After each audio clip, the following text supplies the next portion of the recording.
Hey everybody, this is the Iron Sun. I'm here with CEO Adam Davidson, and we're going to talk about masculinity, reestablishing the alpha spirit in men. And this is going to be a fun conversation. So I'm just kind of going to jump in straight into the topic. Sure, you know, kind of like what we were talking about, Adam, about masculinity and how it's on a decline in the millennial generation. So I'm going to start off. I like to start off my videos with just video examples of the things that we talk about, and then we can kind of go into the topic from there.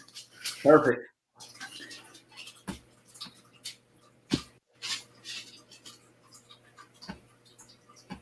Before we go into the topics, though, would you mind? I'm actually going to share. So Adam's the CEO of R1 Out, and I'm going to go to his website and I'm going to share it for the screen. And remind them that if they type in the Iron Sun, that they'll get a 30% discount. Absolutely. And let me make sure I spelled that correctly. So before we jump into the topic, so there's a coupon code you can get 30% off on the product, and I'm going to put it on a banner so y'all can see it. This will be first come, first serve. So if you see it on there, and I'll take it off pretty quick. So that's the coupon code right there, and you can go to the website, which will be on the share the screen in just a second.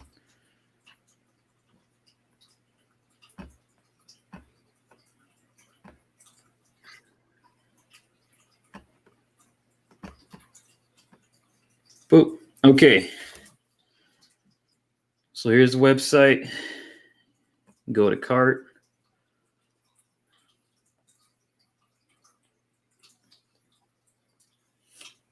Here's a product. Vim, so 30% off of there. Yeah, if you click on the single, just the one. Is that the far left? Yeah, the far left. Then if you go over, it'll bring it up where you go to add the cart, and then I'll have a place to put the coupon code in. If they add the cart, it should bring up where you could throw in the coupon code. So they just hit coupon code on the right. Oh, I see. Type in the Iron Sun, and they'll get 30% off and proceed to checkout. There you go. So type it in, the Iron Sun, and you got 30% off of the total. And will it do it in real time?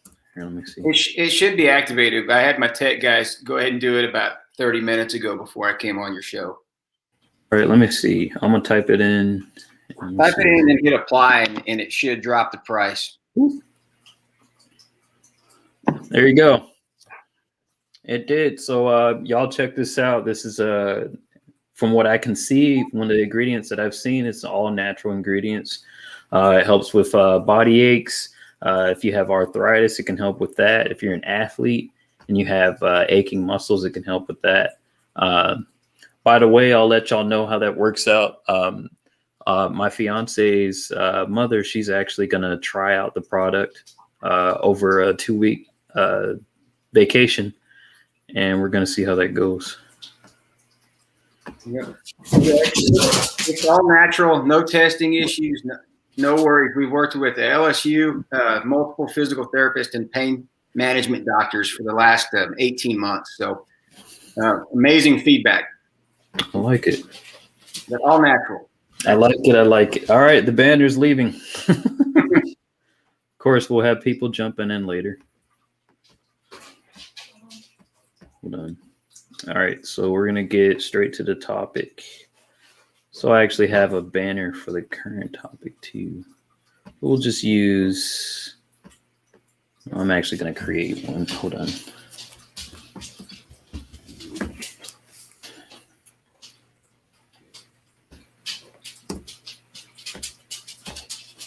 There you go. So I'm going to go to a video that's relevant to the topic real quick.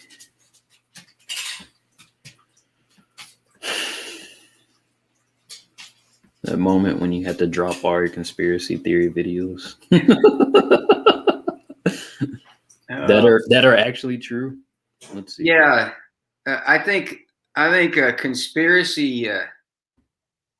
It's not a theory when there's a whole lot of facts that back up conspiracies. I think that's just a programming mechanism, kind of like with the masculinity, people being programmed on not really knowing their identity. Yeah, it's kind of weird. I have to say conspiracy theory before some people actually even know what I'm talking about. Sometimes, like, oh, you mean that crazy, that crazy thing that you're talking about that could actually be true. Yep. Well, it's good that there's people like you out there, so they're not watching the TV. Yeah, I really have a heavy emphasis on. I have a heavy emphasis on taking in any type of information, no matter how crazy it sounds, because my motto is, if it's going in your body, it doesn't matter how crazy it sounds, you should hear it. Yep.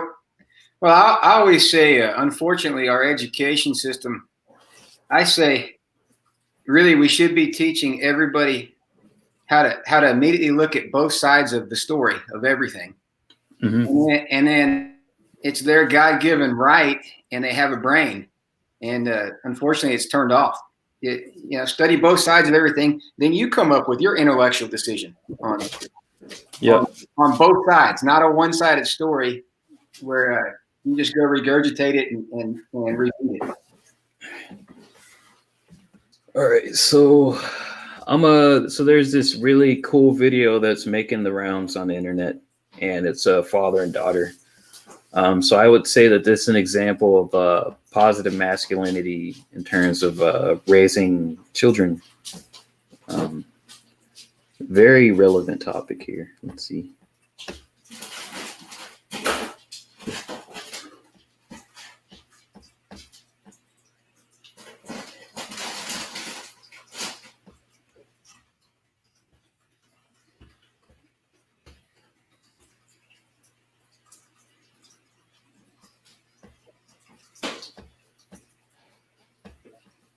Anything in this world that you want to be, right? Don't Daddy teach you that? Yeah, and it doesn't matter if you're black or white or any color.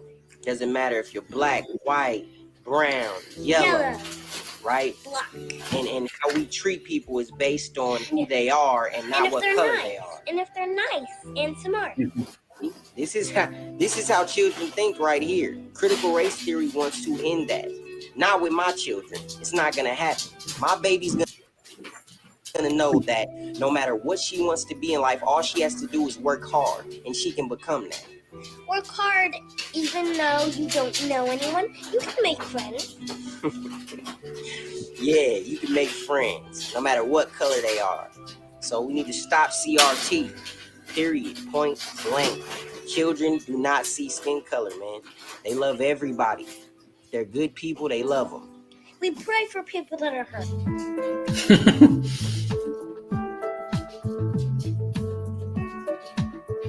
Ooh.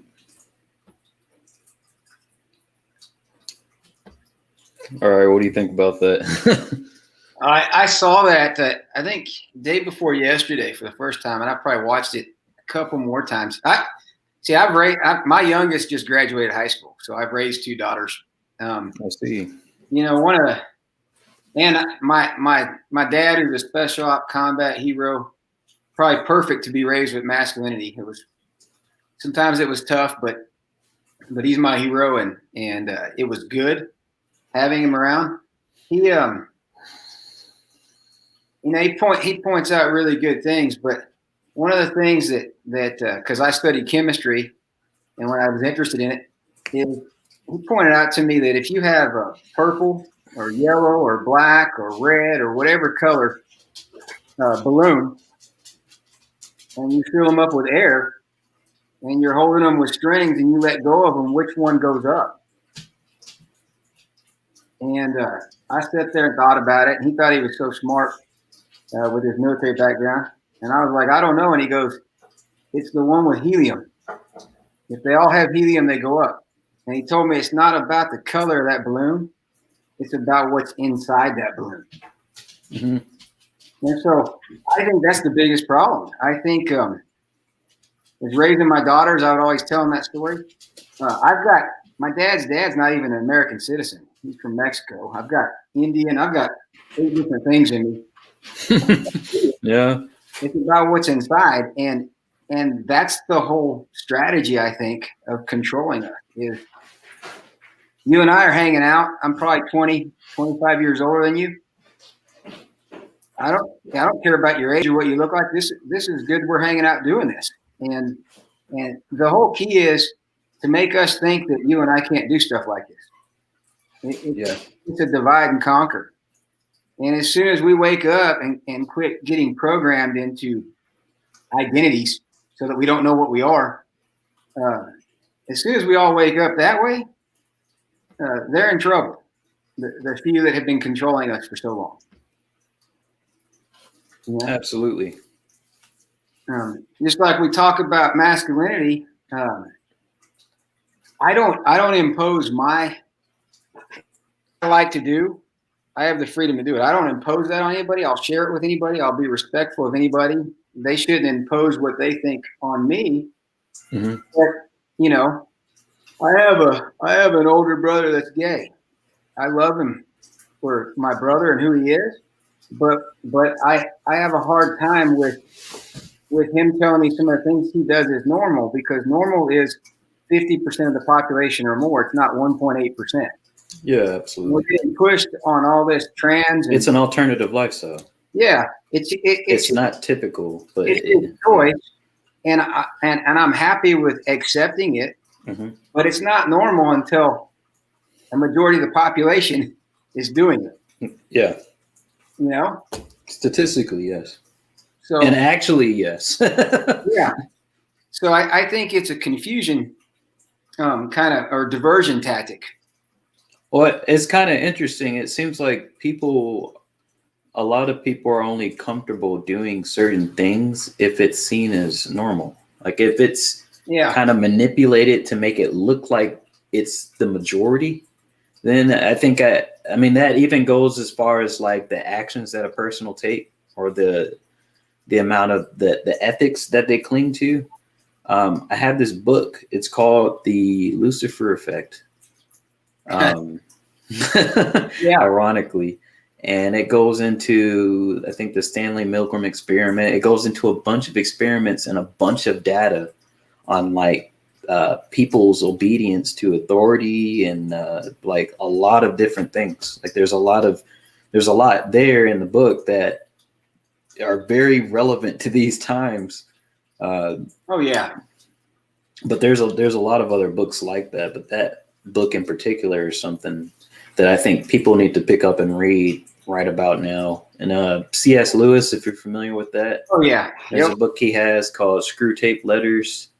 And I think the abolition of man is most relevant to this conversation. They need to pick up, I think people need to pick up C.S. Lewis right now and give that a read. People need to read books, but also they need to talk to people about books and about what's inside the books right now. Absolutely. Yeah, and they need to read The Lucis Trust too. What is that one? Look that up online. It's I guess it's hard for people time-wise. That's the whole game, is to get people so busy in the hamster wheel and to chase what they want to chase, but it's a setup, get married and get a house, the American dream. And then now you're working 5 days a week, but you're spending 80% of your weekend maintaining your house. Yeah. And you're spending 50, 60% of your income on your rent. And they like 40%. They claim you get a write-off, but you really don't because of your property tax. And now you're stuck to that house, and you have kids and you want to raise them right. So you're chasing them all around and you're exhausted and you don't have time to really sit back and meditate or think. Right. So then you do it the lazy way. You turn on the TV and that's how you raise them. Yep. You turn on the TV, you put them in front of things that are programming them. You watch news that's programming you. and you lose your free will because it starts with your mind. Yeah, it's frightening sometimes. I'll be watching some Disney Channel cartoons and I'll see all kinds of Illuminati symbols, like symbology, and I'll just be looking at it, just thinking, wow, okay, so that makes sense. If you have parents that don't have time to raise their kids and they put them in, in front of the screen, like, shoo, just go sit in front of the screen. And they're looking at all these messages that are going into the back of their subconscious. Yep. Like that's the most frightening thing for me, because like I don't remember exactly when I woke up. I think it just happened in slow stages, and eventually, I never could pin down exactly when it happened. But now that I am at least slightly less ignorant than I was in the past, whenever I watch the television, I always have like this third eye kind of look where I can kind of see, or I'm like, okay, what are they trying to show me now? Like even in the movies, have you seen Wrath of Man? Yep. There was so much there that I was kind of thinking to myself, is this movie infiltrated by good guys? That's what I was thinking. I wasn't sure because I saw evergreen containers. I saw them working certain things into the storyline where I was like, this isn't an accident. Well, I mean, if I just don't know if the actors are in on it.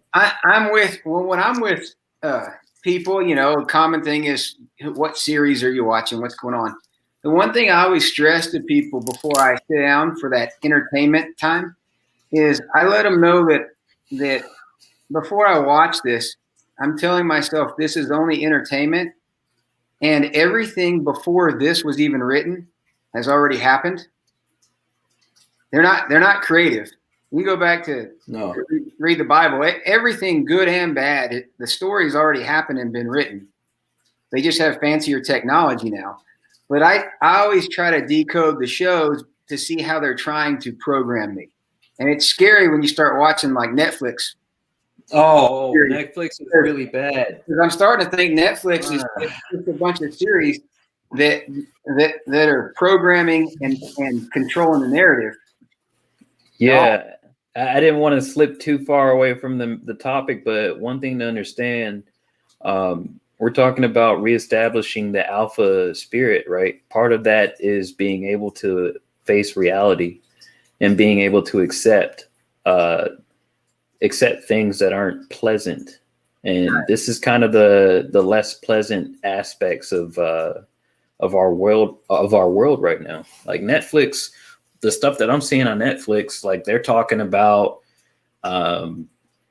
Netflix is kind of like, there's a lot of different narratives going on for different parts of different demographics. So for Caucasian men, they're basically saying, well, Caucasian men are not very masculine. They're very feminine, or they're doofuses, very stupid. They're also saying that the black guys are actually the more prominent masculine compared to the Caucasian. Like there's a lot of underlying every series, I wait to see it. Several things. One is they make the white man really weak, or they make, or if they're strong, they make us out to be white supremacists or something. Yeah, they have to be evil. The second thing is there's always a good looking white chick with a black guy. Yeah. Then there's always the gay couple. Yeah. Which is and fine. They do a lot.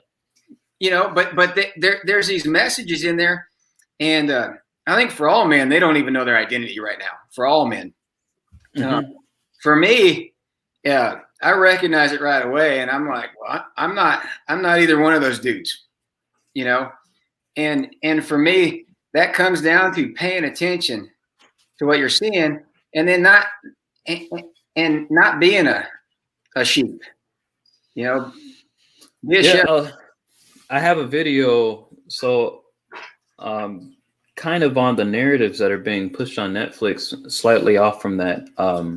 I have noticed that they kind of put black men in the supposed alpha realm, but only in the sphere of like a Caucasian woman. Yep. But then with the black woman, it's different. The black woman, they actually put in the male energy.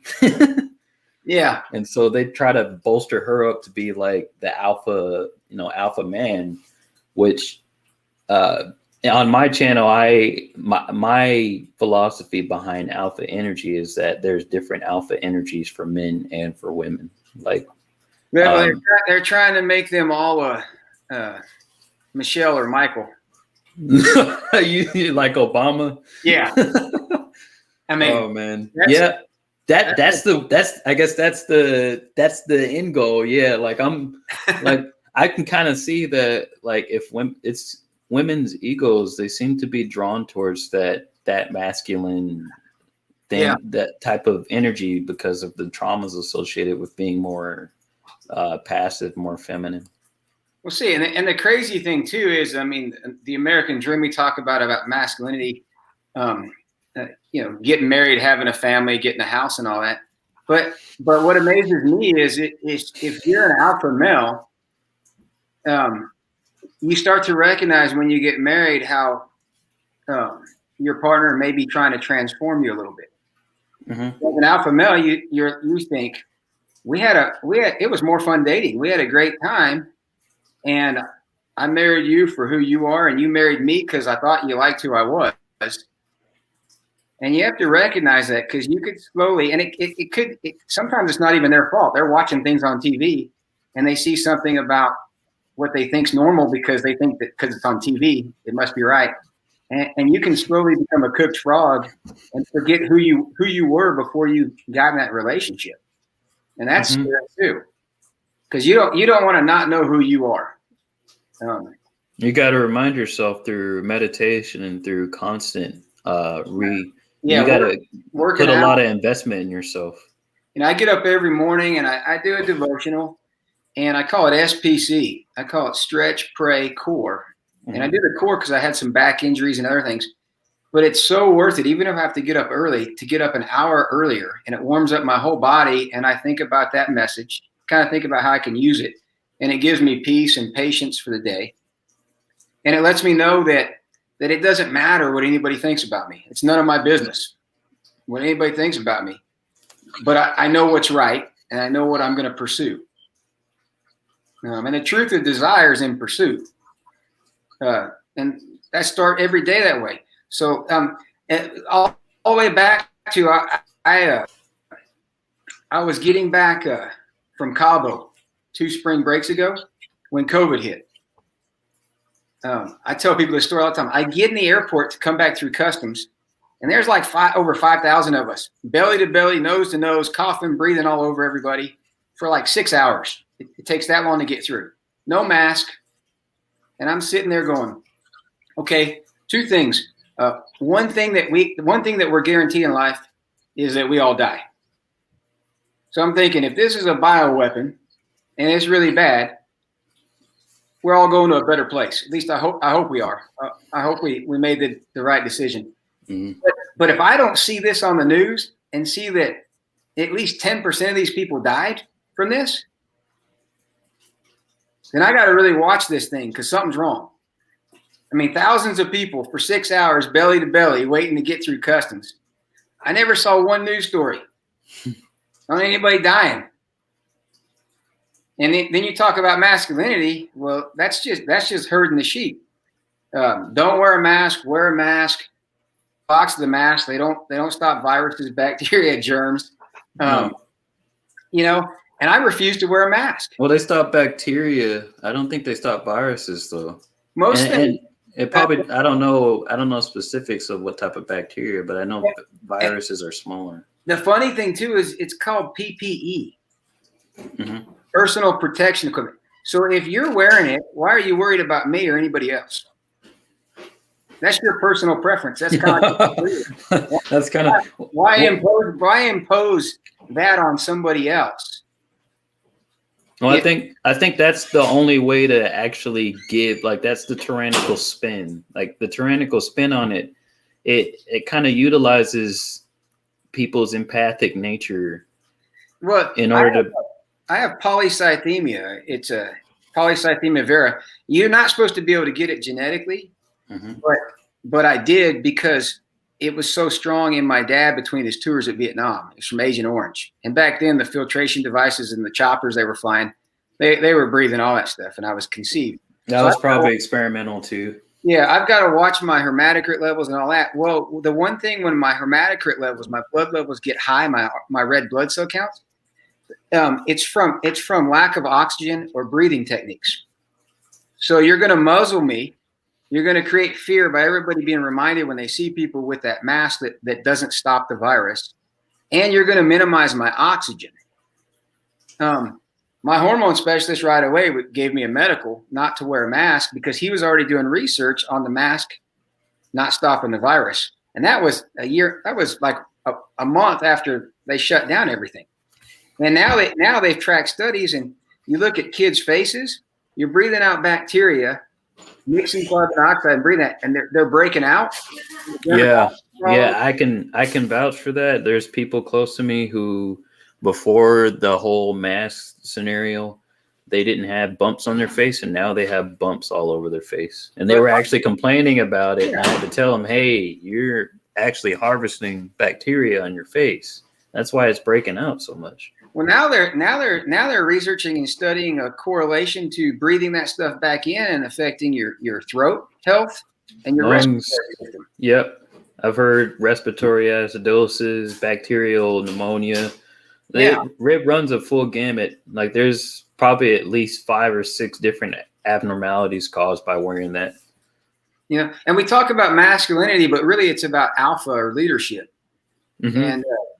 And because I'm attracted to a strong woman, so but when I say, I don't say be a man, but be a leader. I actually enjoyed walking in a store and them trying to chase me around with a box. Who, the women? You need a mask. No, got you. I have a medical. Here, we'll give you a mask. I don't need one. No. I've been in stores where it actually was a benefit. There would be like 30 people in 2 lanes to check out, and they would run me over to the manager and open up a register and ring me up just to get me out of there. and so it became beneficial. Yeah, it's getting interesting, man. Like I walked, like when I go to stores sometimes though, like I walked into Panda Express and a lady walked up to me, and I was joking. I made a joke with this girl. I forgot what the joke was, but I was like, I put my shirt over my nose and walked in Panda Express, and I looked over to the chick and I was like, hey, I said, I don't have a mask. I think the thing is, I told her if I can remember the joke. I was like, I just like the way I smell. That's why I'm that's why I'm doing this. But then the lady walked up. I think one of the employees, I think it was probably one of the managers, walked up with a mask. The ones that are filled with more gallons. And she's like, hey, you wear a mask. And I was like, I'm not wearing that thing. It's really a fancy face diaper, and somebody's making lots of money selling it, but it's not healthy, and it's not protecting you from it. No, yeah, I don't want to breathe that stuff in. I'd rather have it just dumped on me with the little chemical rays they're already doing. I'd rather you minimize your oxygen, it minimizes your thought process too. So you lose cognitive spirit as far as thinking. Yeah. Yeah. Everybody a year ago, that's conspiracy theory, just like Wuhan being involved with the. It's not anymore. I mean, you can kind of see on Fox, they're already. I'm starting to shove it up Fauci's. Yeah. Woohoo. I'm going. I mean, there was. I used to watch X-Files. Cool show. There was an X-Files like in 2005 where they talked about a pandemic, and the cure was hydroxychloroquine on the show. Are you serious? And they called it COVID. You serious? Yeah. And I'm going, man, am I the only one? Talk about in plain sight, man. Yeah. I'm going to have to look that up. Yeah, let's just throw it in your head so it's in the back of your mind. So that when we come out with this, we can take care of it. I mean, the CDC hiding on their website, 8 layers deep. 2 weeks ago, they're attributing only 5% of the deaths were actually COVID deaths. It's like 28,000. I probably should have told my friend that because I was red pilling him this guy, my fiance's best friend's boyfriend, I was telling him because he was saying that Biden was doing this amazing magical stuff with like the finances and like the country's economy and stuff. And he was saying that his response for the coronavirus was really good.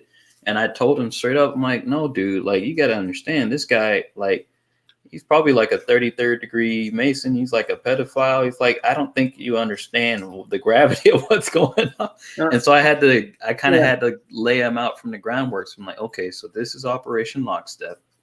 And this is a document and you can look this up and then this up. And he's a hair sniffer. That's for sure. Well, I mean, that's just the power of media. Like, he doesn't from Ukraine and China.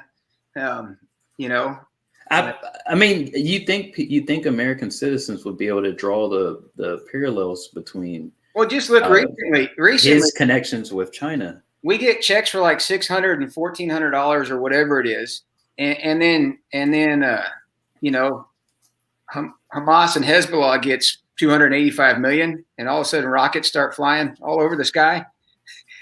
How is that part of COVID stimulus? I mean, looking at all the garbage in that, I'm going, that's our money. And my daughters will be paying that back. I'm pretty sure a decent amount went to some gender reassignments in India or something, some random country. I don't know. Yeah, it's such a mess. I mean, so to me, back to our topic, alpha or masculinity. Mm-hmm. It's not being macho and starting fights. But it's being, to me, it's sticking to your guns, being who you are. It's okay respecting other people's opinions, but don't get swayed. Mm-hmm. What you know. I always say 90% of what we hear is rumor. It's rumor, hearsay, and opinion. Somebody tells me something, I'll ask. I'll say, "That's great. Where did you hear that or get that from?" If they say I don't know, I don't repeat it. I might go research it, but I don't repeat it. Yeah, we're not. One of the main things I talk about on this channel is that men are different than women. But then with the whole masculinity thing, the kind of how that plays out biologically, like men are kind of like seen as, I mean, that's kind of the last line of defense in terms of like any political action against a nation's sovereignty is masculinity, like in the largest part. So in the collective, I mean, what they're trying to do now, trying to reverse that in men, trying to make them more feminine. And you said you like a strong woman. I'm not necessarily against that because, I mean, if you're a very masculine man and you're saying, well, I like a strong woman, that would work. But if you're a very feminine man saying that, then that's a different story. I think women, Oh, no, you're fine. It's all right. What's funny is masculine women, though, they still like common courtesies. Mm-mm. They still like somebody to open the door for them. A masculine woman doesn't have a problem with that. They really enjoy stuff that we've lost in society. They like a guy, they like a guy that gives them two choices for restaurants. So they pick one instead of saying, I don't know. What do you want to do? Where do you want to go? And you have 30 minutes and you're going through a drive-through somewhere because you're frustrated. Yeah, my thing with masculine women, and I tend to come pretty hard on them with my channel, is because a lot of them they're not really in touch with their feminine, like with their natural, like how I see it is that's their alpha energy. A woman's, generally speaking, like the average woman. I know there would be like 10% of women who are like anomalies, who are extremely masculine. But I'm talking about the large majority of women, like at least in my view, that like they're not using masculinity as a way to live. They're using it as a way to like overcompensate and feel special. Well, and people, when you say masculine woman, some people would think appearance right away because we're so programmed, we've become a nation of appearance and not much substance. Mm-hmm. Yeah, I'm talking about aura and energy. Yeah, I don't like. I mean, it's whatever floats your boat. I don't want a woman to be hard muscle and bigger than me.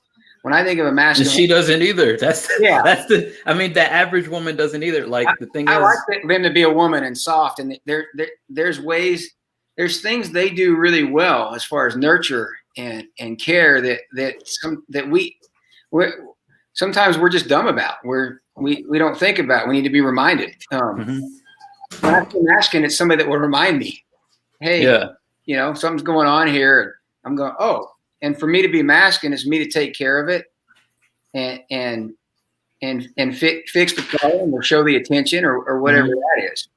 Like both of the sexes need to be reminded of their value. So one of the things that the cabal has done is what I can see, at least from, you know, from the jump, me coming into this. I know there's people who've been in this 20, 30 years who've seen this.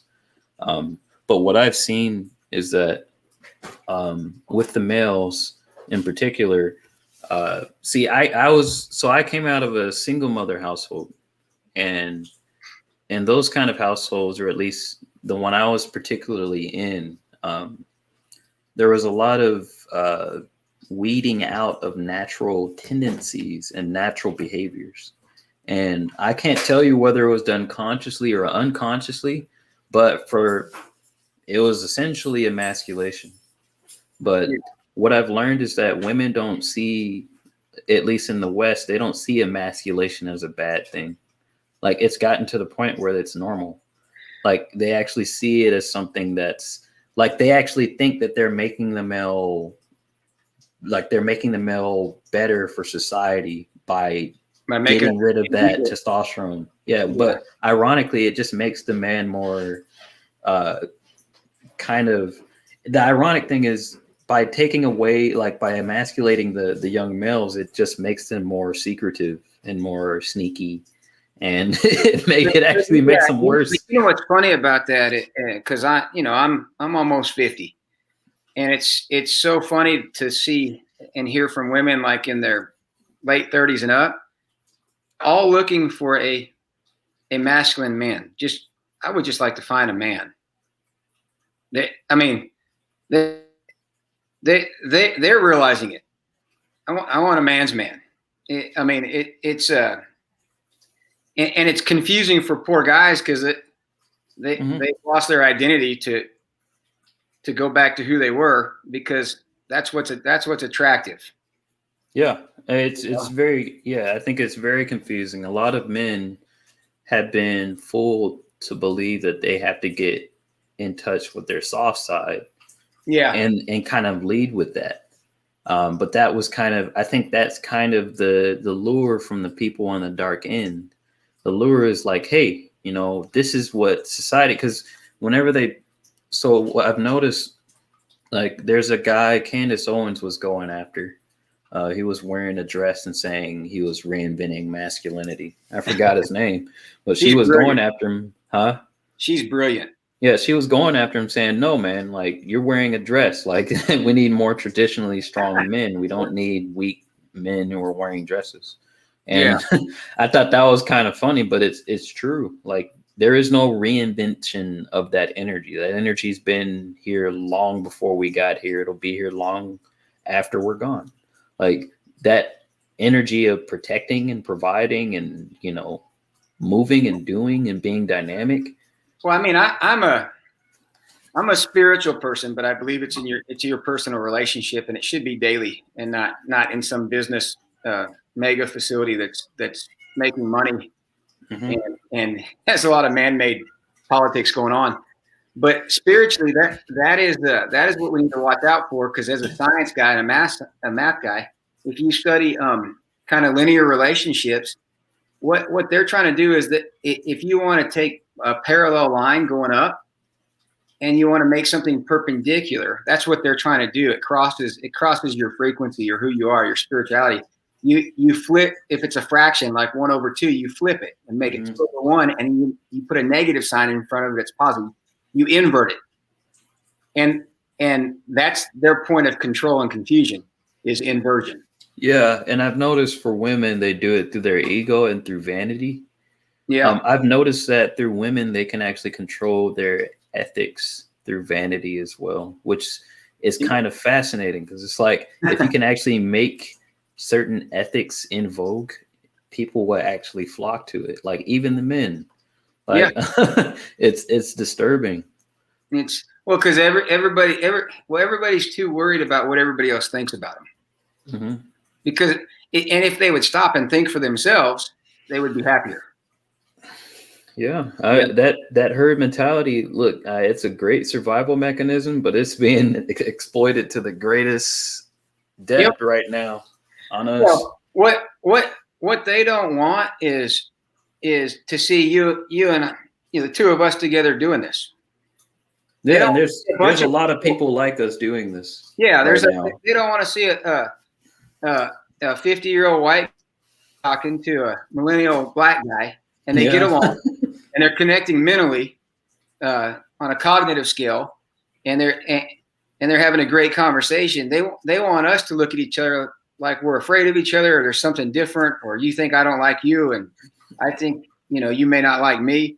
Funny thing, you said millennial black. So our community was actually the beta test for inversion of roles in the West. Sure, Lyndon Baines Johnson, his Greater American Society, what he was doing in the West, I think that was that inversion for the black community.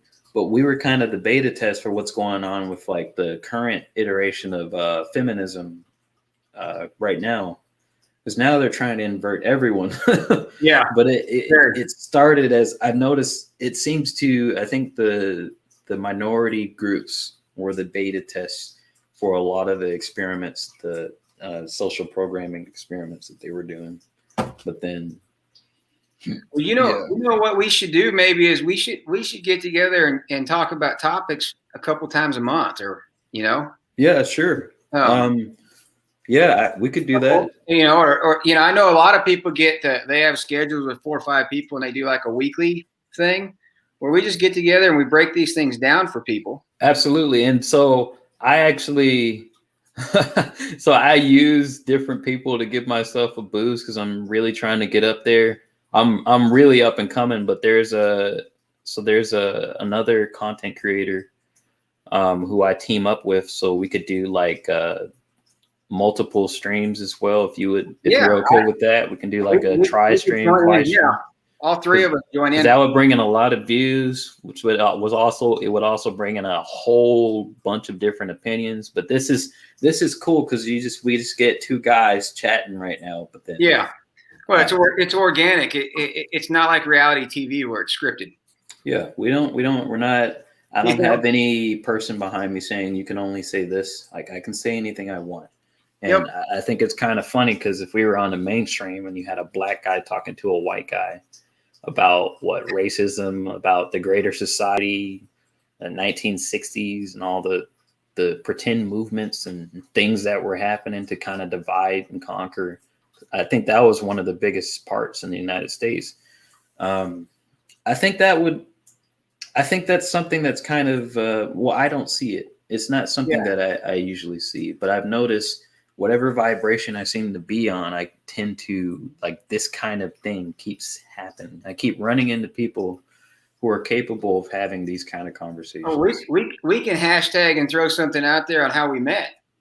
I mean, if you don't mind talking about how we ended up meeting. No, sure. Yeah. So, I mean, as an intro video, I'm sure I'm going to have a lot of people go back to view this because my crowd tends to come around 8 or 9 o'clock. That's when they kind of file in, which is kind of funny because I typically don't have the energy to go past 9. I used to do like 8 hours streams with other content creators. Where do you post this at? Do you post it on like Rumble and BitChute or? This one's on YouTube. I don't use Rumble or BitChute right now. Well, hopefully Hopefully I'll be kicked off of YouTube because we pretty much hammered home on some points today. It's possible. I have some of my videos backed up just in case I ever need to put them back on. I don't do it for the live streams because I make so many live streams that I don't even think it would matter. Okay. But yeah, it's whatever. If it happens, it happens. Well, we talked about, you just mentioned racism, and I've always thought of I really believe that all of us are guilty of being prejudiced. I mean, in a preference sense, like we choose the music we like to listen to, or the food we eat, or the clothes we wear, and that's free will though. That's choice. But I I think that the people trying to control us really pushed racism, what prejudice or preference is, and I think the faster we squash that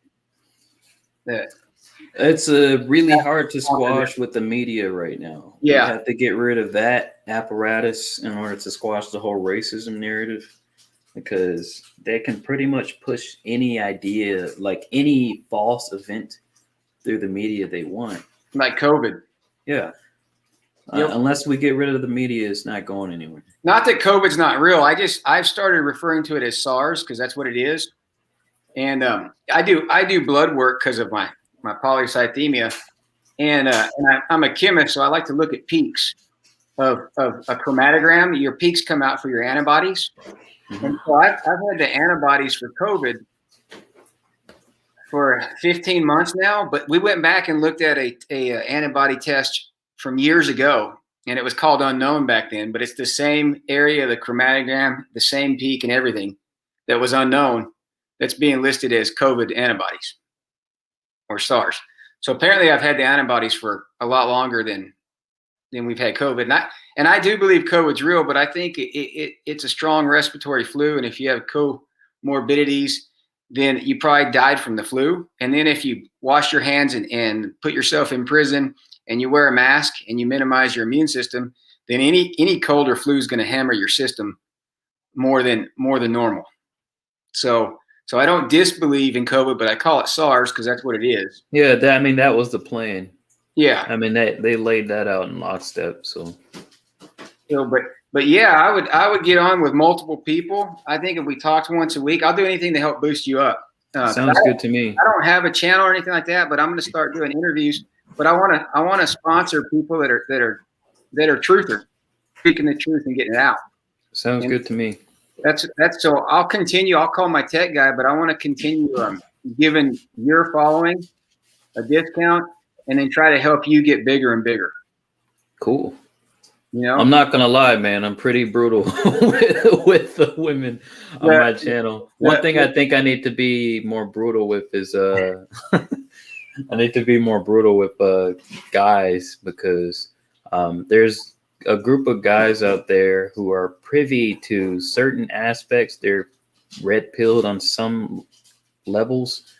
Like they know that they're being controlled to be more feminine, but the problem is there's like a lot of resentment and anger towards their mothers, towards, their teachers, towards basically everyone who ever taught them, because of their lack of success with women, their lack of success with just being a man in society in general, which I understand the anger and resentment, but the issue is it's not really good whenever you want to make change to come from a place of anger and resentment. No. And because it just kind of detracts from your message, and people really, think, well, this is really negative energy too. You want to project opening people's minds and positive energy, as opposed to making people already have enough to be angry about. So if you wake them up, I think it's the old adage of you don't fight resistance with resistance. If you had your fist clenched and I came up and just started trying to open your fist, you would resist even more. But if I just said, "Hey, could you please open your hand for me?" you might just immediately go, if I ask you that. See, what you just explained, I think, like that's one of the things that makes the union between the sexes so powerful, which is why I could understand why the cabal doesn't want people, or doesn't want the sexes in particular, to synergize with feminine and masculine, is because what I've noticed with myself is whenever I've run into feminine women or women who were in their feminine at a particular point in time, it actually propelled me to be more masculine. And it like the effects it had on me, I'd imagine it has opposite effect on women. Well, they don't want us. It's kind of like me starting a company. I don't want to hire people just like me with my strengths. I need to hire people that complement my weaknesses with their strengths. And so what in a marriage, those differences complement each other. And so if we're becoming the same, it weakens. Yeah, you're no longer useful. Yeah. Yep. No, I agree. That's why when I use my tools, I don't get because it's even down to the stuff you buy. Because you'll buy something like phones aren't even important anymore because phones have cameras, or cameras aren't important because phones have cameras. Phones have everything, but then you have tools like wrenches. You have wrenches that have like screwdrivers on it. Yep. But what happens, like the average guy, what is the average guy going to get? He's going to go get a wrench. He's not going to get all these, like the most important thing is a thing that has one particular use. Yep. Hey, That's don't well be putting said. down my Leatherman. Yeah, well said. What? I said, hey, don't be putting down my Leatherman. So, well, good, man. Whatever you need from me to help you out, and then I just enjoy having conversations with people that are awake. That sounds good. That have open minds, you know. 'Cause that's how everybody grows, anyway. This is I like the length. This was a very nice length. I think an hour is probably a good length for these kind of conversations. Absolutely. I kind of have to. So I'm gonna try to go into one video, at least with the most relevance, because I like to at least stay slightly more on topic than. I'm not necessarily off topic, but my impromptu nature, I like it, but sometimes it drags us off of the subject matter. It doesn't help that I keep photobombing you. Sorry. No, that's fine. So I'm gonna try to find one video real quick, and then we'll discuss it. And I think we can wrap up pretty soon. This was a nice interview. This was fun. Yeah, this was great. It was perfect for the first time we got together like this. So absolutely. Huh? Did you record it? What are you talking about? Did you record the interview? It records automatically. Oh. I'd be curious to see what his side said. What he said. I'm trying to find. I don't want to do my videos.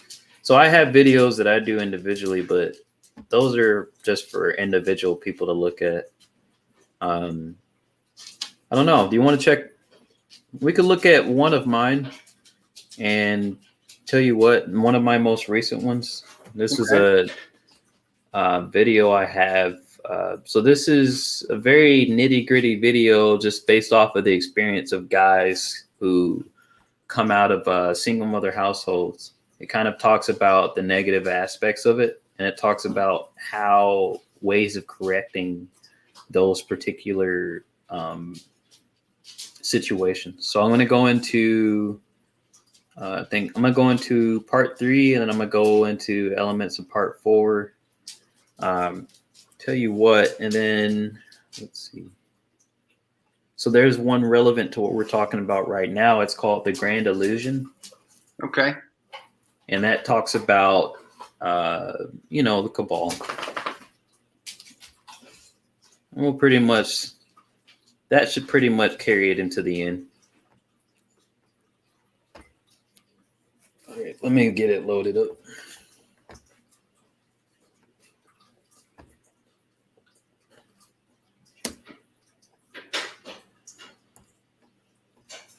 Just so you can, this is also so you can get kind of so you can kind of see the kind of content that I create on my channel.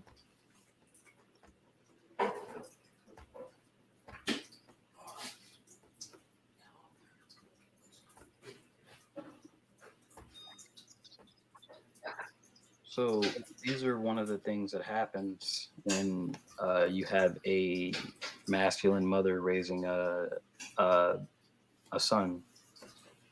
So what ends up happening is when the son is really young, you get a little bit of the femininity coming out of the mother because the kid has neotenous traits, and he's more neotenous, he's cute, he's cuddly. But as he gets older, that dies out, and the mother becomes more masculinized because the kid's not so cute and cuddly anymore, right? That's where it gets difficult. I'll give you an example for the validation thing. What you see is with women who exhibit alpha traits for females, that would be like more nurturing, more feminine traits because alpha traits are different for females than they are for males. So for the women, the more feminine traits, those women will tend to validate the sons in terms of their abilities and their masculinity. And what you'll see with those boys is they'll be more confident uh, with women. They'll be more confident in their skills. They'll be more confident in general. But with the masculine mothers, they'll be very critical of the boy in terms of his ability to in terms of his ability to actually produce something good. But that in itself ends up being emasculating. Criticism from fathers is actually very critical to a boy's development. But again, we're talking about single mother households, so that kind of is out of the picture. So the women who exhibit more alpha traits for females, and meaning more feminine traits, those boys end up becoming more alpha themselves in terms of their masculinity. So in a way, even though the boy is missing his father, he can still gain a decent level of masculinity if his mother is feminine. But if the mother is masculine, the more likely scenario is that the boy will learn to supplicate to the females around him. And so he'll be a very snivelly, wormy little thing, very manipulative. Um, he won't be able to say the things he wants up front because he's learned in his childhood that saying things that you want up front is not good. Um, I could go further with that, but I'm not. Not right now. As I've said,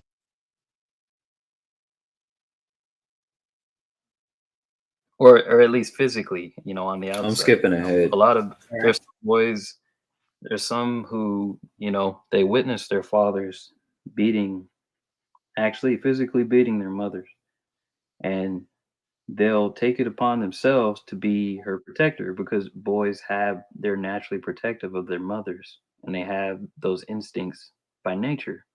So if the boy is witnessing the father who is naturally supposed to protect his mother beating his mother, then the boy, there's actually stories where boys will actually work out, and even into their middle age they'll get strong enough to where when the father actually puts his hands on the woman, like on his mother again, the boy will either lay the guy out flat, because he's not a boy anymore, he's a man, right?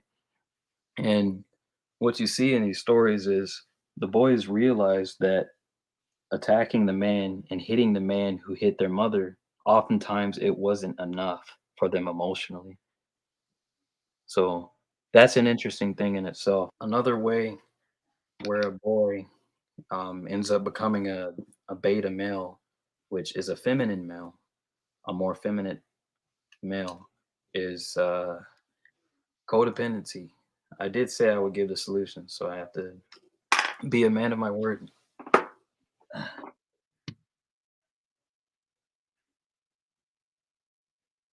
For a while, if she is a very feminine or beta men, um, it's a lot of different things. Um, there's this one thing that I've been thinking about for a while. If she is the kind of mom that you know takes a dump on the dad around the kid, that especially if the dad was actually abusive and he actually beat her or something, then a lot of times the boy can end up becoming very hateful. He can develop this insidious self-hatred towards his own masculinity, and he'll actually suppress it and become more feminine as a result. That's a way that boys can become feminine. But then there's also the other side where, he hates the dad, but he ends up becoming super masculine.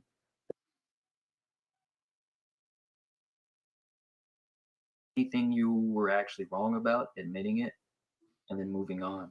But then after that, you have to be willing to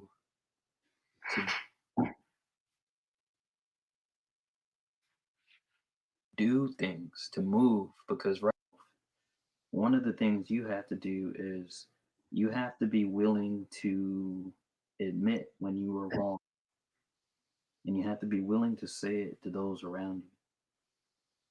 That's a really important thing. Um, Whatever that is, anything you were actually wrong about, admitting it, and then moving on. But then after that, you have to be willing to do things, to move, because right now you're in a very passive energy and it's very feminine, right? You're trying to exact pleasure and you're just sitting This is a and really big thing. Mm-hmm. eating. That see that doesn't really produce a lot of testosterone, so you're not gonna really be able to get in your more natural alpha state just by sitting. There's a part of society. There's also a part of of our society that's trying to turn guys into very feminine, weak, people. Uh,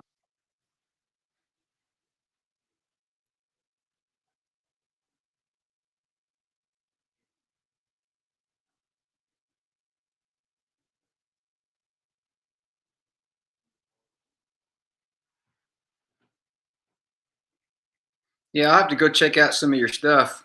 Some more of it.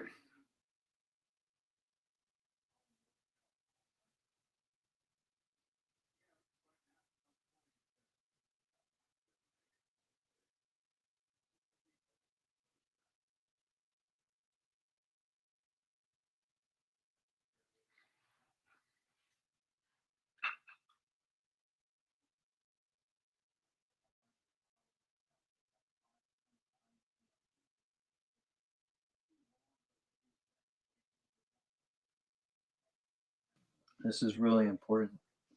So, for the boys who've grown up in this particular condition, don't harbor the hatred. Also, a lot of times you aren't really given, you don't feel like you were given an opportunity to express and given an opportunity to deal with a lot of the emotional toil in your past. Don't,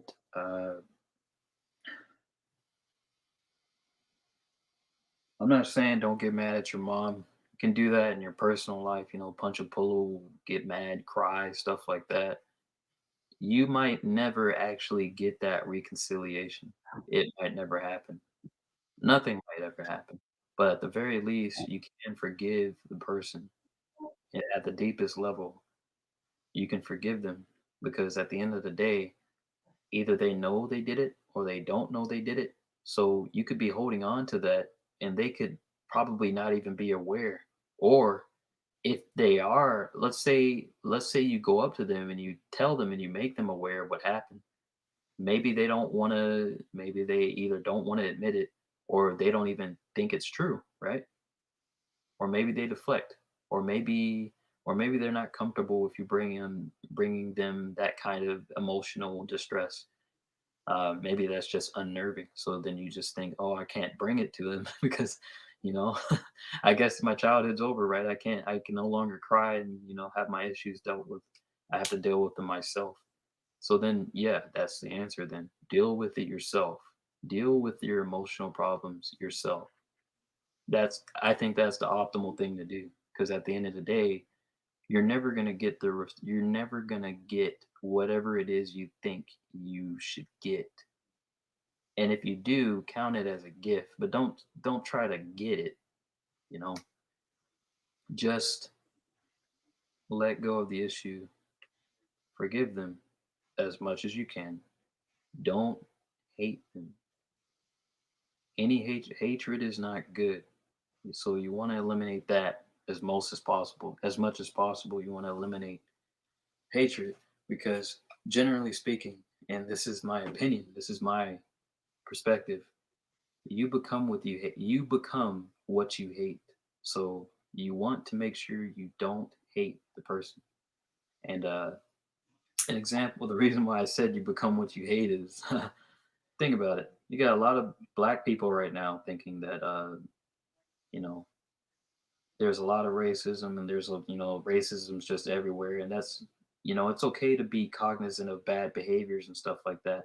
But when you start projecting those bad behaviors onto people who may or may not actually be committing those behaviors, so like just some random person on the street and you're just looking at them, or even you say something that stems from your own trauma, that hatred that you have for that person or those group of people who do those bad things, guess what? You become those people who do those bad things.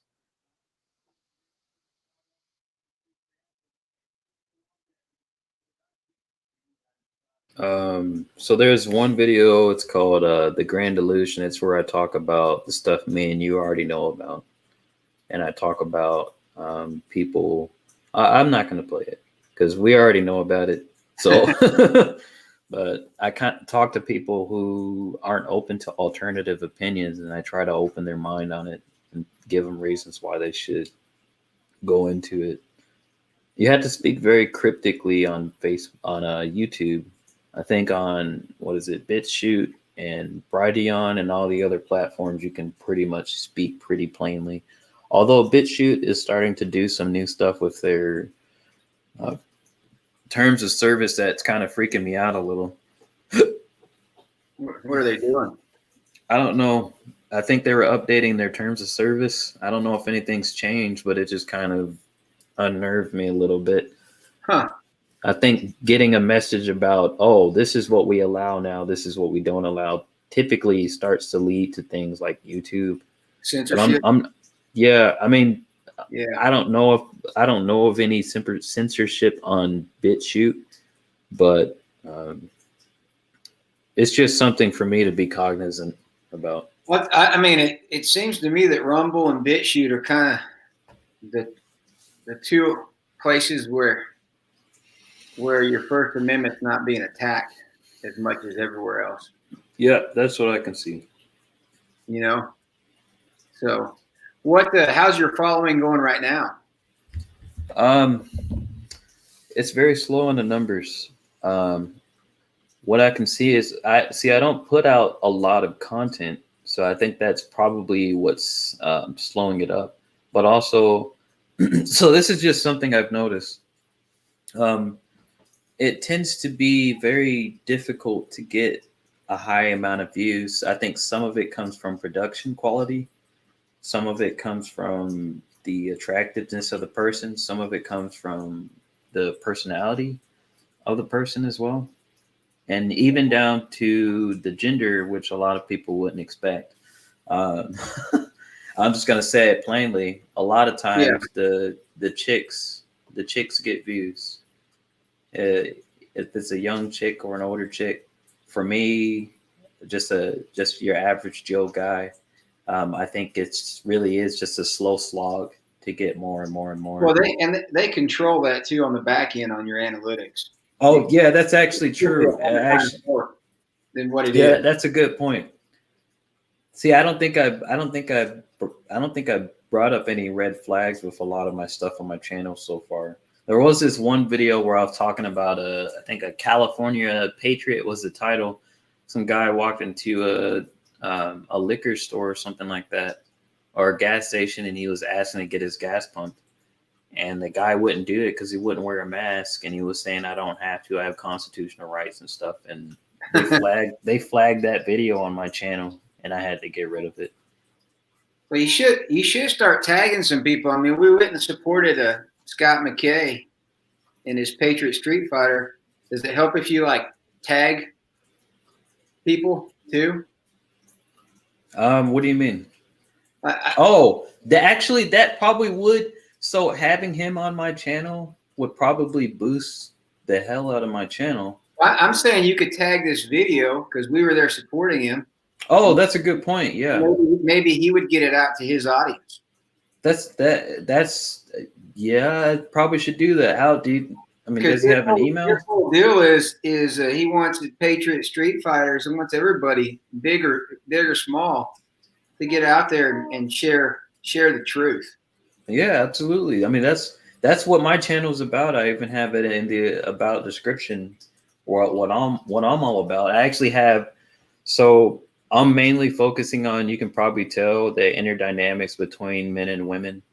Yep. And I think that's one of the biggest, things I can contribute to. In terms of my understanding, I was a psychology student in a college, and I actually dropped out of the college realm. I think I'm 3,000 in the hole right now to go back. But one of the things I took from psychology is that I could kind of see firsthand as a millennial the stuff that they were putting inside of the curriculum, the psychology curriculum. Well, just look at when the big push probably 15 years ago. Everybody needs to go to college.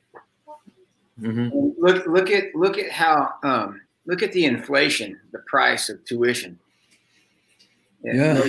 Most places, especially some places that have endowments with billions of dollars in them, they're still raising their price. You could YouTube anything and learn it if you want to learn it. Yeah, but you have to convince a millennial that that's actually something worth doing, because we were kind of. Yeah. I mean, Collin County College over here is buying curriculum from Brown and Harvard and those schools. They're selling their curriculum to everybody. They're overcharging their name. It doesn't matter what logo you put on your backside to the amount of success. It does in the sense if you want to be part of the group we're talking about and be taken in and controlled and think you're better than 98% of the population. It does that way because you sell your soul. But I mean, you can YouTube any video out there and watch it and learn it and do it. It doesn't matter that you sat and spent X amount of dollars. Yeah. You know, I picked up on that pretty late. I mean, I've always known that college was kind of I mean, some people just say it was a scam. I've always known that they were kind of taking people's originality and crushing it.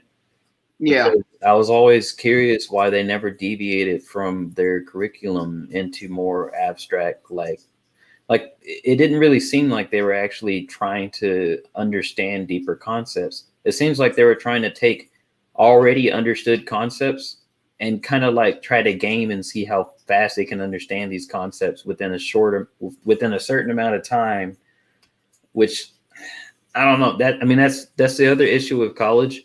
A lot of the curriculum is geared towards women and their way of processing information, which is why they're very heavy. This is just my opinion. Very heavy on how they, there's a lot of yeah. I mean, I've got a daughter. I've got a great job, and she's in a hurry to get her master's in accounting because they're programmed in even more so than men to do the next thing, to think that's going to be my status, or that's going to be my identity.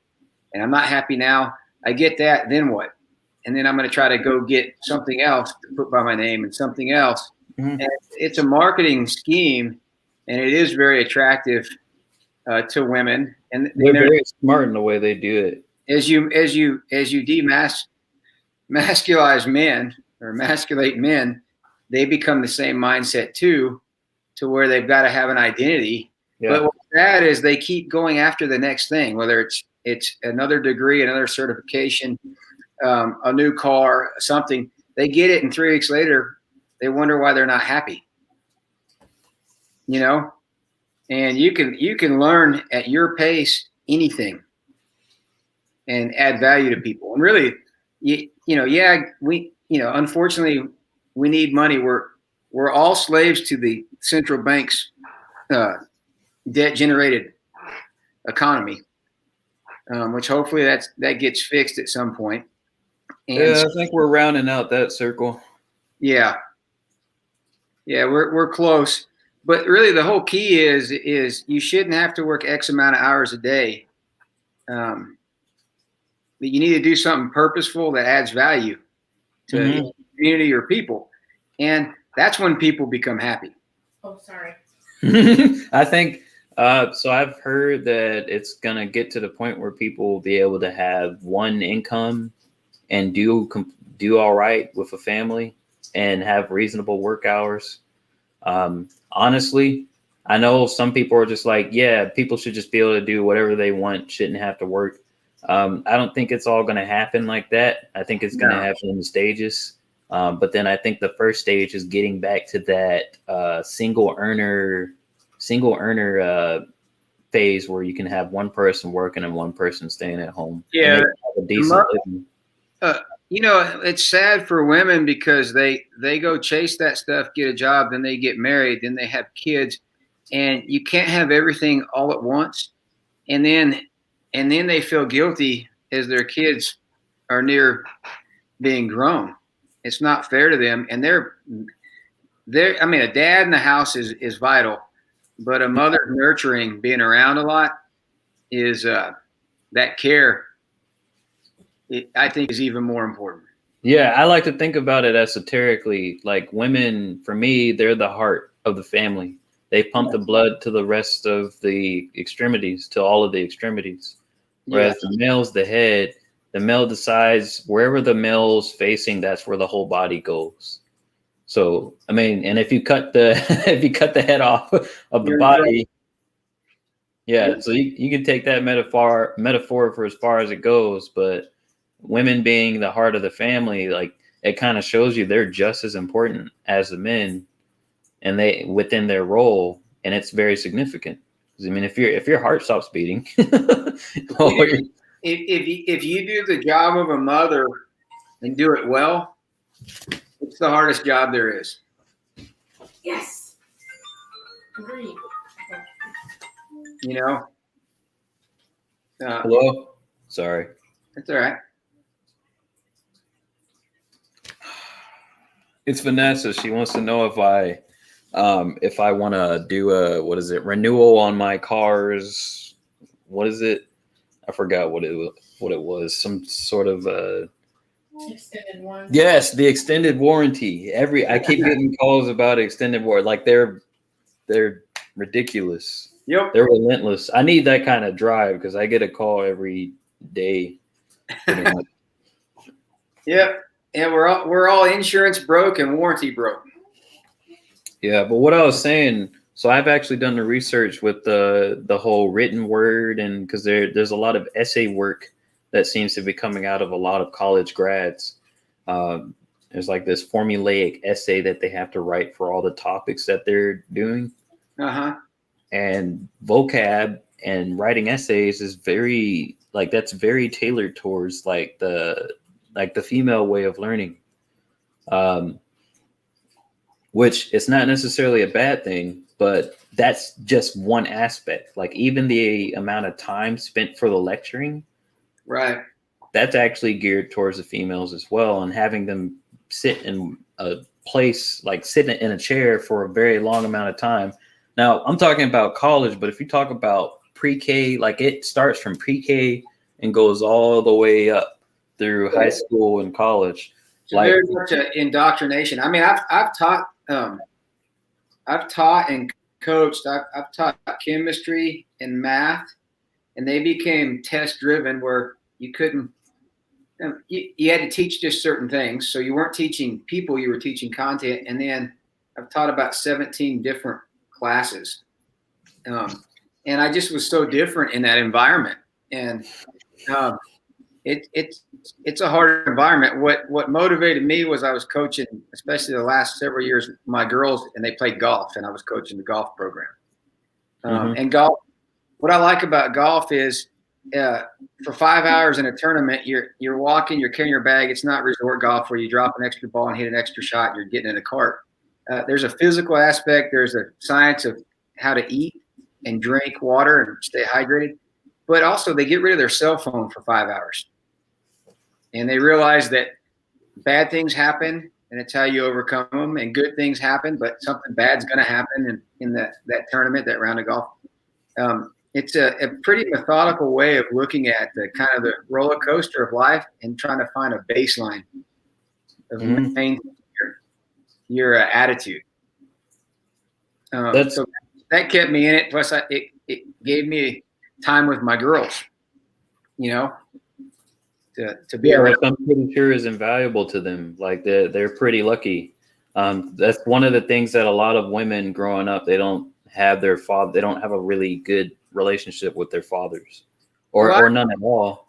I hope it is. You know, they get to be teenagers and they know everything, and you're just their dad. But you know what I realize is when they have their own kids, and I notice it's about me. When they have their own kids at those ages, they're going to remember when they were 7 or 8 and we were out in freezing rain and I was caddying for them, or when they're 14.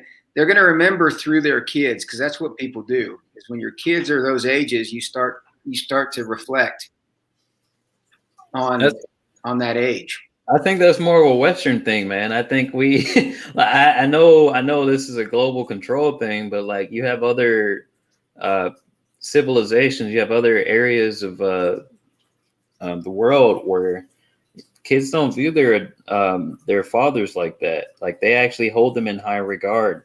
Like, I know. I wish in the West, fathers aren't held in high regard. No, you're just supposed to go make money and then buy things for.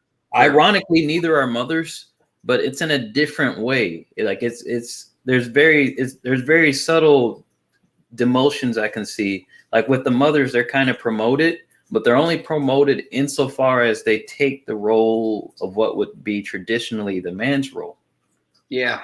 So if they don't take that role, they're going to be admonished and shamed. So if they try to stay home with the children or be more, if they exhibit more, feminine traits, they're going to be shamed. But then with the men, kind of the same thing. If the men try to be strong and try to enforce boundaries on their children, they're seen as like domineering, and especially if the guy because guys, I've noticed a lot of what happened in the past, a lot of trends in the past in terms of the men that the daughters select, in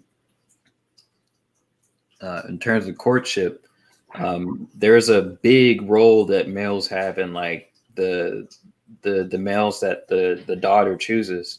That's something that has kind of been broken down in the West for a long time. Yeah, unfortunately, yeah, it's we're not slowly being cooked as the frog anymore. They definitely got a majority of the people cooked. Granted, I don't think we've gotten to the point where it's doom and gloomy either. Even though it's because one thing I'll say is like there's a lot of people, like there's an entire community of men talking about the things that me and you are talking about, and that's actually where I learned a lot. That's actually where I learned a lot of stuff about this, because they call themselves Red Pill and MGTOW, stuff like that. They go by various different names, which I don't think the names matter. I think there's a collective consciousness of women and a collective consciousness of men. The collective unconscious, there's a rising coming out of this whole mess, and I can kind of see that there's facilitation for greater growth in both sectors. Something special is going on. I remember like 20 something years ago, I would think, other than my dad and a few people, I was like, am I the only one? But like when I used to travel, one of my first jobs, as a chemist, I would travel and I would notice every TV, every news from the morning to the night was saying the same tagline. Didn't matter what he or she looked like, what city, what county, wherever I was in the country.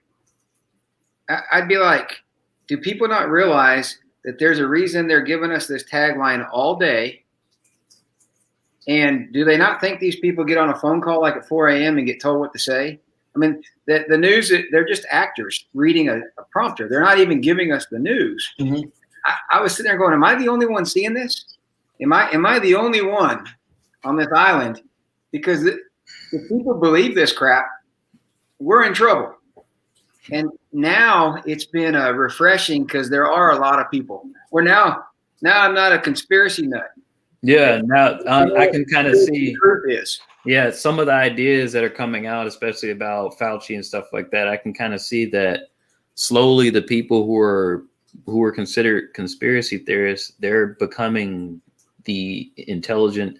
And it's not necessarily about who's the better person in this, but it's like the people who were kind of ignored and brushed off, they're kind of becoming the people that people are going to and trying to get further information from, because the news is starting to flip. It's starting to flip upside down. It's part of the plan. Hey, sounds good to me, man. I just want to be here when the stuff kicks off. So I want to keep myself healthy. The plan's definitely been going on for 20-something years. You can't fix hundreds of years of control in 3 or 4, but it's going the right way. That's for sure. So, have you heard anything about the EBS? Emergency broadcast system? Yeah, apparently there's supposed to be a broadcasted message to all of Americans. With everything they did with Starlink? Yeah, I mean, I think it's with Project Odin.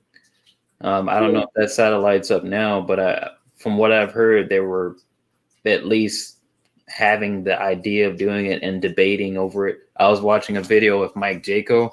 Yeah, he's pretty solid. And he was discussing with I think Janine, she's a tarot card reader, and they were discussing that they had the communications. Was that?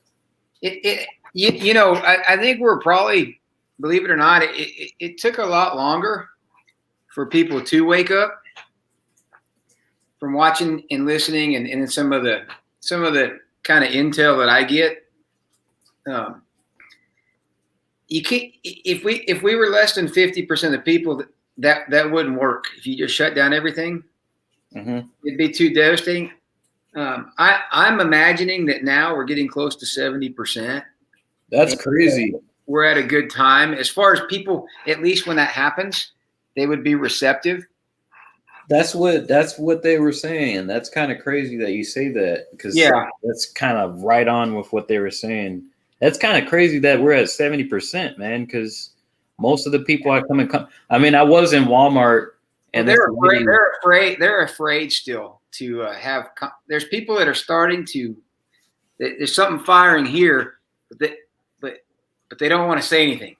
They don't want to be Mel Gibson in conspiracy theory. I think there's a push. I think for some people it's the maternal instinct. Like for the women, it's maternal. So if it has to do with the children, and that's where you'll see a viciousness come out of them. Because what I've seen with the women around me, whenever it's like associated with children, it's like, oh no, they're not getting that. They're not getting that shot. But then with the men, I think it's more of a paternal thing. Like if it has to do with them protecting, which again, those instincts were suppressed. Well, it's funny.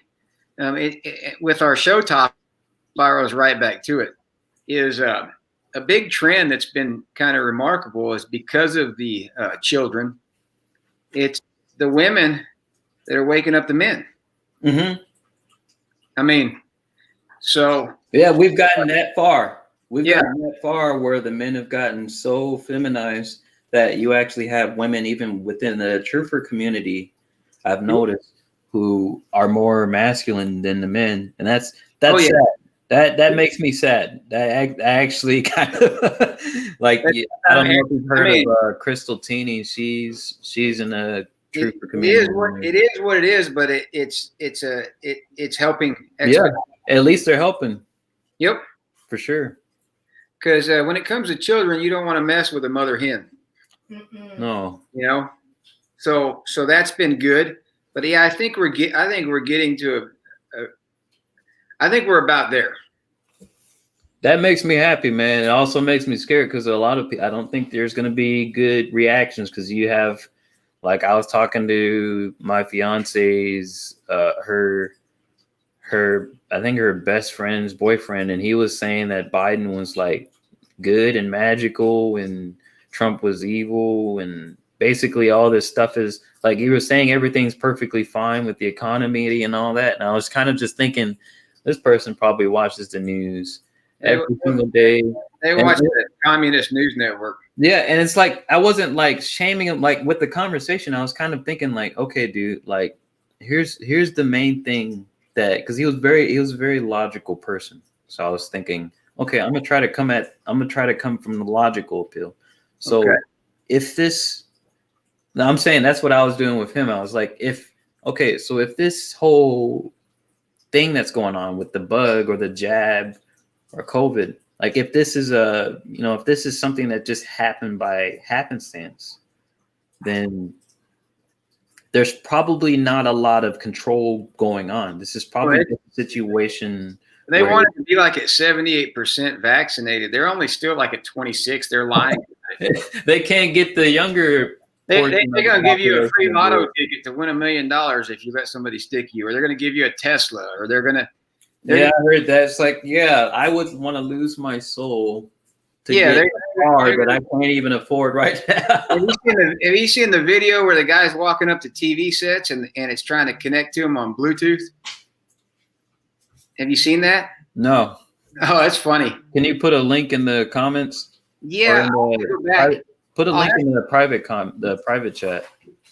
Okay, I'm because actually going to share a link with you too. There's a funny link I'm going to share with you before we. there's finish. it was shown on 2 different videos. Do you watch X22 Report? Not anymore. It's nothing against him. I don't watch him anymore because I just kind of went. It's gotten really. It ebbs and flows at me, but the last probably 3 weeks has been really good. And then there's a guy, LT from And We Know. Oh yeah, I've started to listen. I like his I like his style. He's great message, good guy. It was one of his And We Knows. It was showing a guy, and his phone every time he turned it on was trying to connect to him on Bluetooth after he got the shot or the jab or whatever. And then he would walk up to TVs in places, and it would try to connect to him. So I'll have to find it. Oh wow! Okay, I see what you're saying now. So here's a link. This is a funny video, and then there's one more. I'm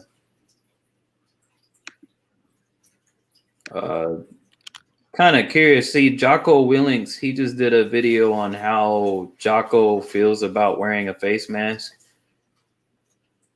That's a new one. I'm kind of curious what he's going to say on it. That way I get to see if he's bought off or not.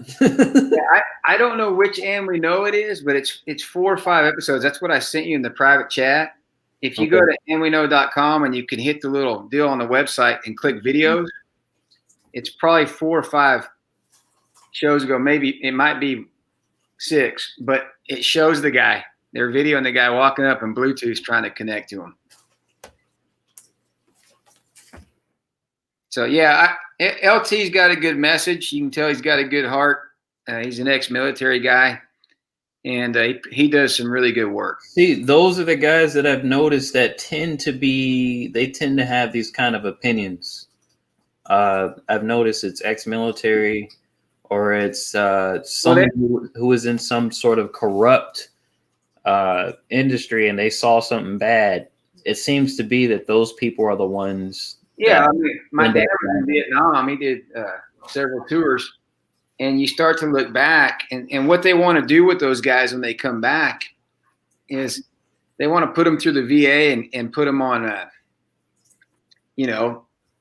11, 12, 13 scripts, mess up their head. I mean, it's no wonder why those poor guys, the suicide rates, they want to get rid of them because they went and fought something and weren't told what they were fighting for. Mm-hmm. There are other things going on behind the scenes, and it's sad because they start to realize that they were lied to. It's real sad. I mean, I know. Yeah, I think my granddad was a Vietnam vet. I think he probably succumbed to certain elements of Agent Orange, but I'm not completely familiar. Honestly, I can't tell you 100%, but I know he was probably exposed to it. Yeah, it's tough. We got to take care of those guys. Mm-hmm. Yeah, we should actually take care of the people who are willing to risk their skins for us.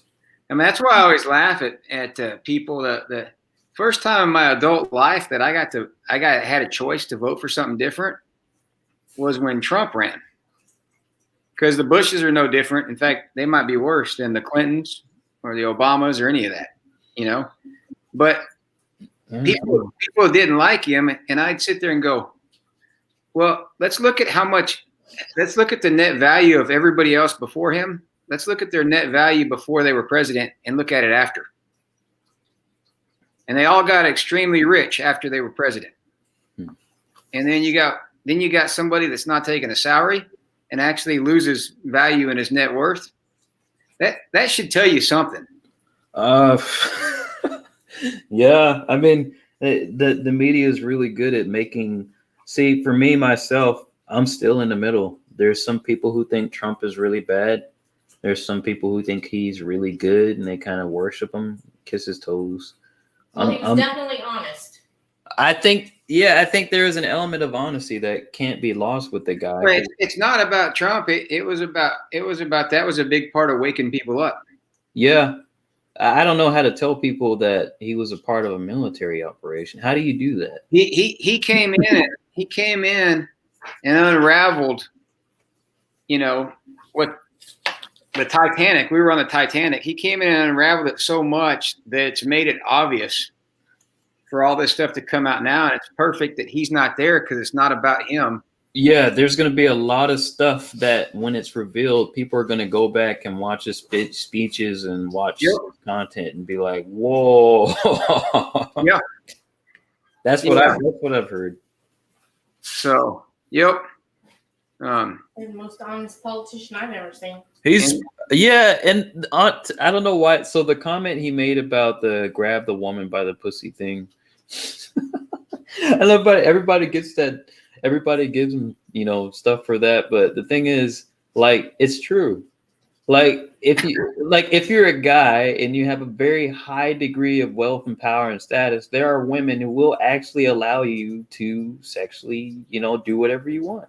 Well, you know, and we've all been in a situation where we thought we were protected in a locker room, and we're being men and said things that we look back on that we would have said differently. I mean, I wonder if you got him in the room the second time, what do you think he would say? Do you think he would make it even grimier? I look at that and I look at when things like that happen. I look at how somebody responds, because when bad things happen to you, like that, like let's say that most people wouldn't be able to get out of bed the next day. They would just hide. Mm-hmm. And what did he do? He shows up to a debate. He brings all of Bill Clinton's rape victims there. Oh boy! To show the hypocrisy of politics, and then he tells Hillary that she would be in jail if he was president, because she should be. So that response right there, that's like 1,000 times the alpha masculinity that topic we're talking about. That's definitely one of the reasons why they hate that dude, because he exudes a lot of that energy. And a lot of guys tend to, I've noticed there's a surge of guys who tend to like Trump because he exudes masculinity, whereas, you know, like Obama, not a lot. I would say not a lot at all, and for obvious reasons in our case. But I mean, the way he supposedly acted with Big Mike, in terms of his opinions and the stuff, like whenever he was having sit down conversations and he would say, you know, basically the woman's always right. I follow her. She makes the rules, which basically that's that programming. So whenever they were out in the public sphere, they just kind of went with the current programming. And anytime I see an entertainer trying to flip the script and go against, you know, what is natural, that's my cue to either say, okay, someone bought them off, or, oh, they're just easily influenced. Well, where is Hollywood these days?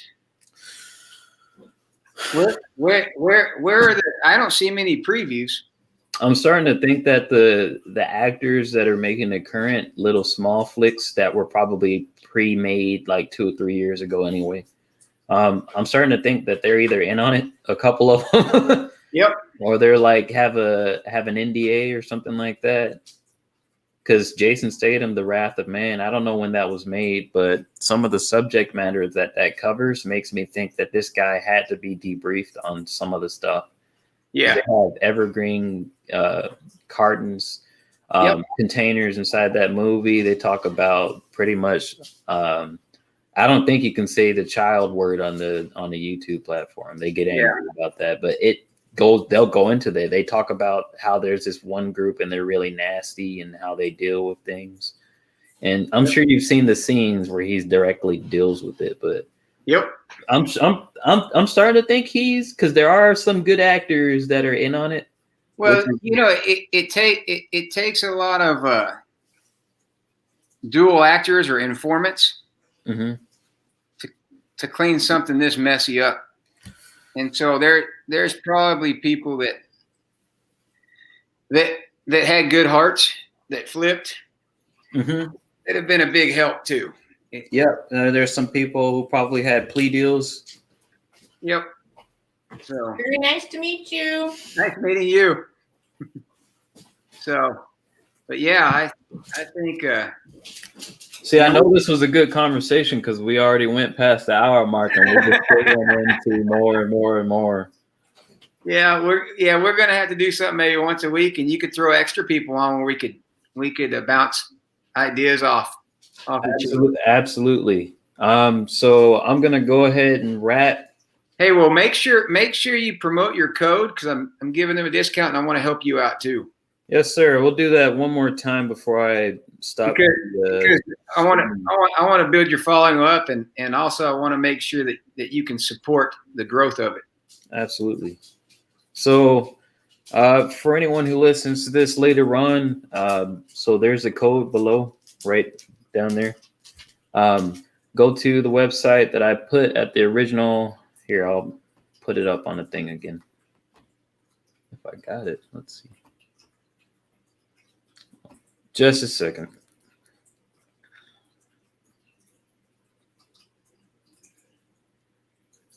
There we go.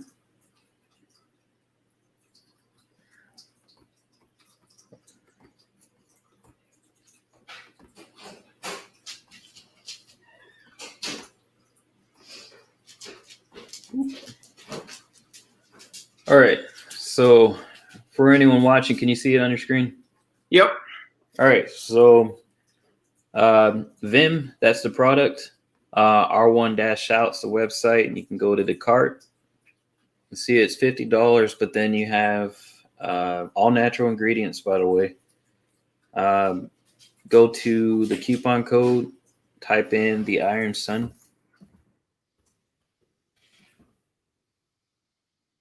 And I think it already has it. Bam! So you got $34.99. You got a 15%. You got a 30% discount there. It's $15 off for that. So y'all check that out if you get the opportunity. It was nice having you, sir. By the way, this was a good conversation. It was super cool. Oh, it was great. I enjoyed it. We're going to get into some pretty cool topics going forward, probably into some politics as well. We touched on politics. We'll probably go into a little bit of that in the future. Well, it's all tied together. You've got to focus on how they're controlling our mindset as men, and then some of that's led to how they're controlling it with big pharma, with our food source.